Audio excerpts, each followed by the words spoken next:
नमस्कार, मैं हूँ आपके साथ साक्षी। बिहार की राजनीति में एक बार फिर हलचल तेज हो गई है। नीतीश कुमार के सबसे करीबी मंत्री अशोक चौधरी पर गंभीर आरोप लगे हैं, जिन्हें लेकर जेडीयू ने उनसे स्पष्टीकरण मांग लिया है।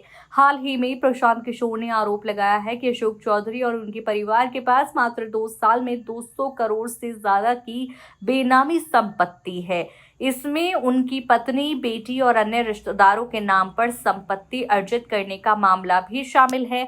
ये आरोप न केवल बेहद गंभीर माने जा रहे हैं, बल्कि इससे जेडीयू की राजनीतिक साख पर भी सवाल खड़े हो गए हैं। नीरज कुमार, जो जेडीयू प्रवक्ता हैं, ने साफ किया है कि पार्टी को अशोक चौधरी की तरफ से पूरी स्थिति का स्पष्टीकरण चाहिए और उन्हें बिंदुवार जवाब देना होगा। उन्होंने कहा कि पार्टी ने अपने कार्यकर्ताओं की मेहनत और कुर्बानी से स्थापित की गई साख को किसी भी तरह से लूटने नहीं देगी और ये पार्टी के लिए अग्नि परीक्षा की तरह है।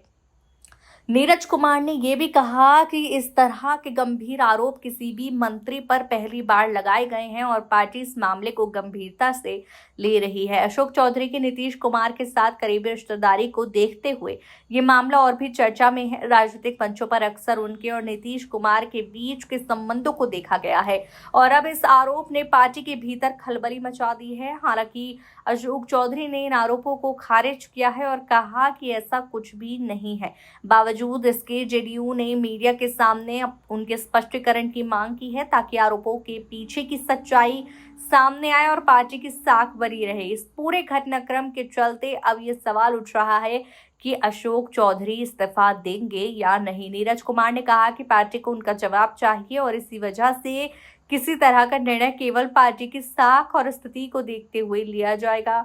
बिहार की जनता भ्रष्टाचार और कानून व्यवस्था से पहले ही त्रस्त है और अगर मंत्री पर 200 करोड़ से अधिक के भ्रष्टाचार का आरोप सच साबित होता है तो वो ये जेडीयू के लिए गंभीर चुनौती बन सकता है। इस समय पार्टी के लिए महत्वपूर्ण मोड़ है और राजनीतिक हलचल तेज हो गई है। जनता, मीडिया और राजनीतिक विश्लेषक इस मामले पर लगातार नजर बनाए हुए हैं और इस देख रहे हैं कि आगे क्या होता है।